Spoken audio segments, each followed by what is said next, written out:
So today I wanted to talk about the importance of inspiration, how it opens us up to new ideas, how it can add a little bit more flavor to perhaps the personal style that you have already cultivated, and also some of the pitfalls of inspiration when we consume too much, when we become overwhelmed, and how it can lead us down the garden path and not in a good way. Let's begin, shall we? So I wanted to start by saying that personal style is not a static thing. It's not something that you just achieve and then there it is, you can nail it to the wall, you know exactly how you're going to look for the rest of your days. True personal style moves and shifts with you, with your lifestyle, your preferences, and of course with the changing weather of what's happening around you currently in the style world. I have been in so many subreddits recently talking about the nostalgia of items that we used to be wearing back in the 90s and the early 2000s and how they're all coming back around now. I think mainly to be worn by the next generation of people who have never worn those items the first time around, but there's also so much nostalgia around these items, some of the time just looking back and enjoying, and other times just like the trauma of having worn them the first time around and never wanting to see them again. But either way, when we accept that our personal style is something that is an evolving beast, it moves, it changes, it kind of takes a little bit of the pressure off. So we don't have to try and get it right or get it correct and have it be this perfect thing that can never be judged. And also the fact that we don't have to subscribe to one look for the rest of our life. I feel like there's really no point in trying to curate this timeless style that is kind of judgment proof that you will look back at in like future generations and still think, yes, this looks appropriate to what I would wear today, because there's always going to be some tiny elements that change. There's going to be things that get tweaked. There's going to be updates to what we consider to be classic. And no matter how sort of foolproof you can make your outfit, you're still going to just look back at these memories and see your happy smiling face and remember the moments in time that you were having, remember the friends that you had. And I think that those things are so much more important than trying to be perfect as far as your personal style. My point here is you just need to enjoy yourself in the moment, because chances are you will look back and you will look at these outfits and think, wow, what was I thinking at some point? But you'll also just remember how much you were loving wearing those items in the moment that you were wearing them. So for example, if I look back at myself as a young teen, so many of the outfits that I was wearing at that point, the jelly shoes, the faded jeans, the low rise, so many items that I would not be caught dead in right now. But I look back at those photos and they give me nostalgia. They give me that warm feeling. And even though I wouldn't wear those items now and I would not put that outfit onto my body right now, it doesn't mean that I enjoy it any less. Looking back at photos, I'm sort of able to remember how much I enjoyed wearing it at the time. And hopefully that can always be the case going forward. Even if I look back and think, wow, I would never wear that again, I still can imagine and remember how I felt and how good I felt wearing the pieces that I'm choosing to wear on my body right now. I would love if you could comment one of your favorite nostalgia items or outfits that you wore when you were younger, and bonus points if it's something that you absolutely would not wear today, but nonetheless you still love it so much in your heart for what it was at that time in your life. All right, so we can't talk about inspiration without also talking about influencers and content creators. I feel like so much of what is online right now is just being spread by people like me, as far as style anyway. People who are sharing their outfits, people who are sharing their ideas, their opinions. It's so lovely to have that kind of structure and that blueprint as far as inspiration when you see that somebody else has already like figured out a system or has already nailed down their aesthetic so well. Influencers and content creators can be so helpful as like stepping stones and like encouragement people along the path while we're trying to create our own personal style. And I kind of wanted to say, like, it's totally okay to outsource your opinions. It's fine to follow trends. There is absolutely nothing wrong with seeing an outfit that you appreciate on someone else and then reinterpreting that for yourself in your own wardrobe. It's so helpful when somebody else has already been doing so much of the work, and it just takes a lot of that decision fatigue off of us, so we can go to shop at the places that they like to shop, or to combine the colors that they like to combine, and then take it into our own life and see if that's something that really gels for us, really works for us. I think there's a lot of like trend haters out there, and which is also another perspective and totally fine. But the thing is that the trends that you choose to wear on your body, that's still your choice. Like the aesthetics that inspire you, that's still something that inspires you. Just because you're being inspired by a trend or an aesthetic, it doesn't mean that you don't have taste. It doesn't mean that you're not also making decisions. And so, yeah, I just wanted to kind of put that out there, because I think there can be a lot of judgment according to, you know, how we make our style choices. So even though it's kind of like, in some regards, it is a little bit of an easier stylistic choice, it is still a choice. And a lot of the time, like, life is hectic and we just want somebody else to do the work for us, right? It's so much easier for somebody else to have laid out a list of the top whatever items that you need. And I'm not saying that we just blindly follow lists, but it can just be super helpful when somebody else has structured and organized something and you get to just go through and say, yep, nah, maybe not, rather than facing the entire world of fashion and like, where do I even begin? So I think that's really why a lot of content creators and a lot of influencers are so popular and add so much value to the space, because they take out the guesswork, they make things easy, they make things digestible.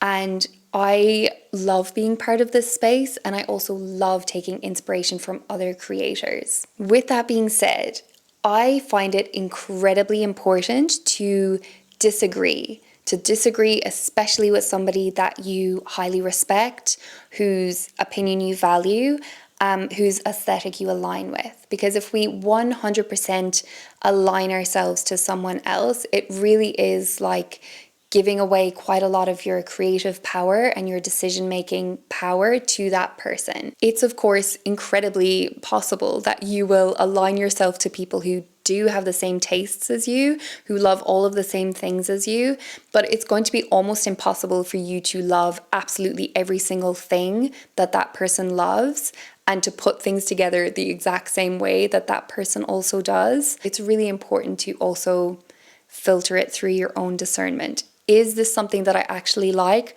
or am I just like swallowing everything from this one creator because I like most of what they produce, for example? And then at the end of all that, it's okay to make mistakes. It's okay to think that you'll like something and then not end up liking it. It's okay to try and fail. It's actually more important to be trying and failing than to just not be trying at all because you're a little bit too timid.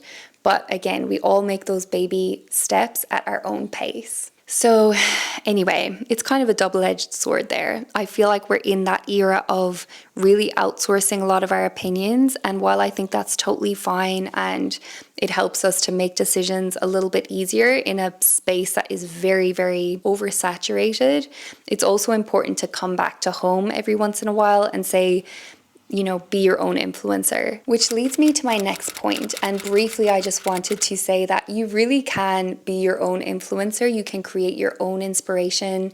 Many people do this anyway, regardless, even if they're consuming content from other people.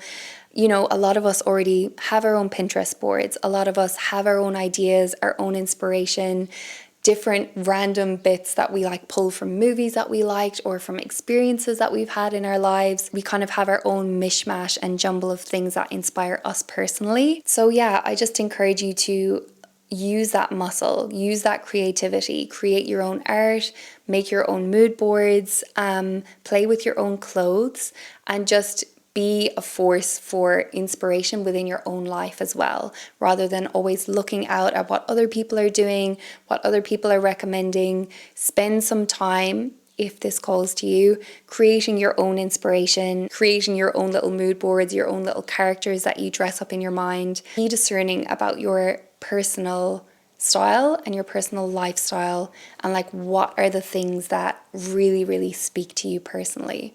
Especially helpful if it's things that you don't hear other people talking about, because that's usually when you know it's like a really true glimmer and representation of you personally, rather than just something that you've kind of seen from elsewhere. It's like an inner inspiration. I think this also really helps you to develop your judgment, your discernment, to know, like, really brutally and honestly, ruthlessly, is this something that I genuinely love and would love to have in my life and would recommend to everybody?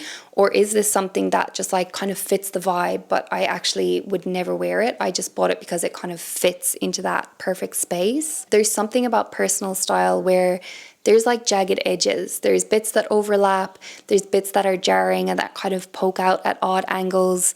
The things that make us us are often the things that somebody else would never have thought about adding into that outfit. Whether that's like a different color or like a different style of shoe that you particularly love but never see anyone else wearing. It's all those individual like tiny tweaks that make us us and that make our style ours. If we think about define and refine, if we define our style, usually this gives us some sort of parameters to work within, and then refining as we go means that we kind of, it's like that process of elimination. Don't like this, don't like this, don't like this, this is perfect.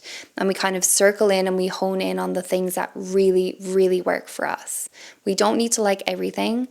Not everything needs to work for us, but as soon as we find the things that truly work for us, for our lifestyle and for our aesthetic needs as well, it's like, it's the jackpot. It's so perfect in that moment. The world has aligned. Of course, congruence being the most important overarching theme here.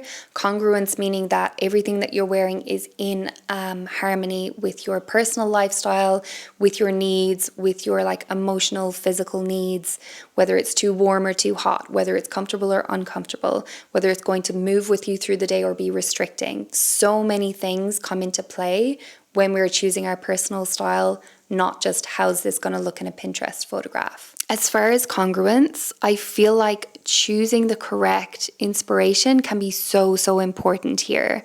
It's very easy to be inspired by so many things, and then you really need to do the process of elimination with the inspiration itself. Is this something that is inspiring because it like aligns to my fantasy life, or is this something that's inspiring in a way that I can actually draw in and wear specific pieces, specific colors, specific silhouettes, and wear it in my actual real life. So again, being really brutal and being really honest with yourself as you go through your inspiration, because otherwise you will end up being led completely down the garden path, pursuing an aesthetic that is completely pie in the sky, does not align to your lifestyle. So every time you're looking at inspiration, it needs to be grounded back into who am I, what is my life? Who am I really? What is my life really?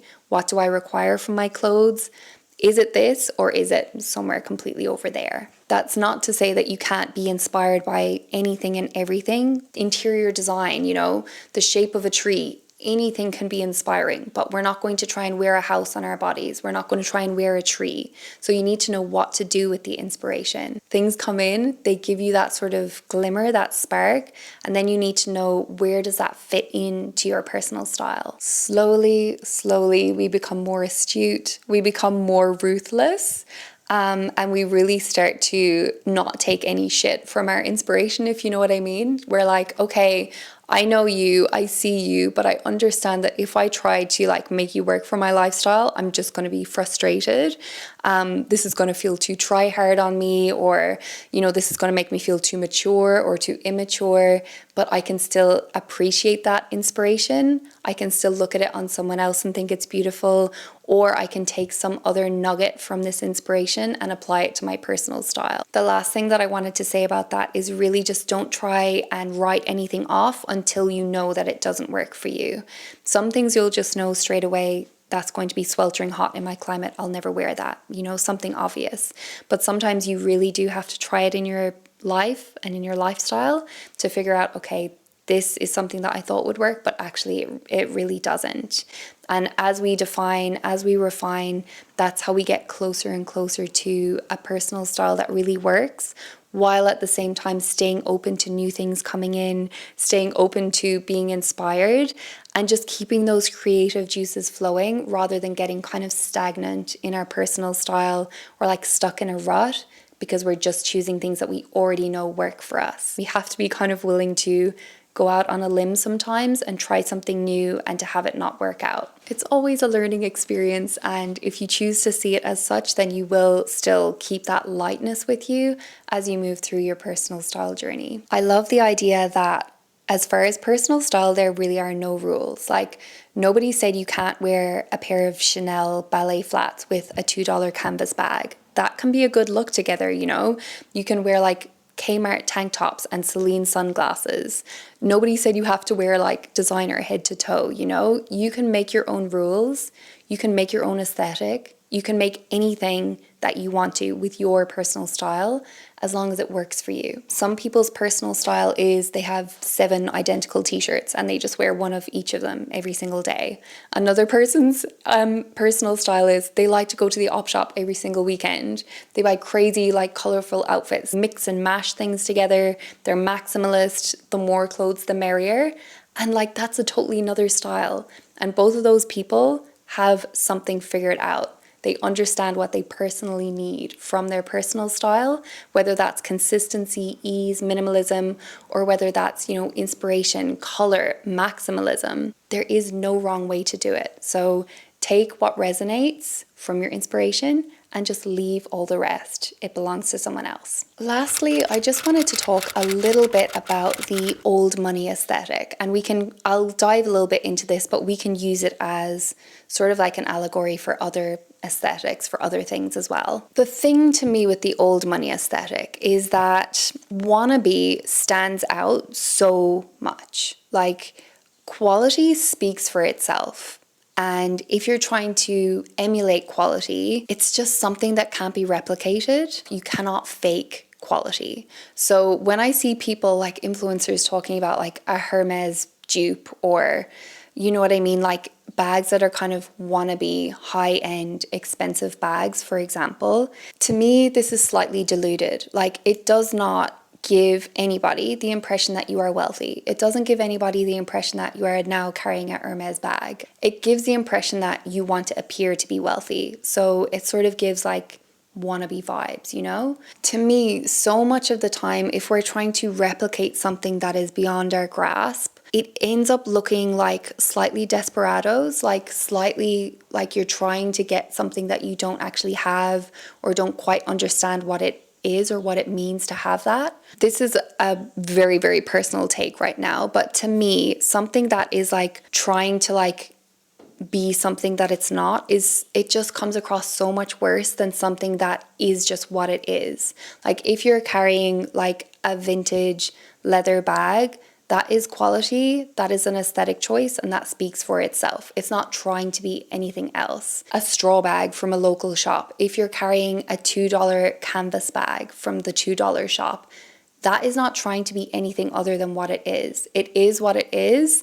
And to me, that is so much more authentic. It just sort of makes so much more sense than something that is inexpensive trying to masquerade as something that is more expensive. There are so many things that people aspire to be in this world. And so I think you can really tap into, what is it that draws me to this aesthetic? What am I trying to achieve, sort of visually and then emotionally? Of course, we know from enclosed cognition that we absolutely change how we feel according to what we're wearing. So it's really, at the end of the day, the most important thing is, how does this outfit make me feel? It's really not as important that I'm judging you or that anybody else is judging you. But I think it's really important to know, like, what am I trying to achieve here? What is the feeling that I'm going for? What's the aesthetic that I'm going for? Like, are you trying to look wealthy? Because in most cases, that doesn't look wealthy. It just looks like somebody who's wants to be wealthy, essentially.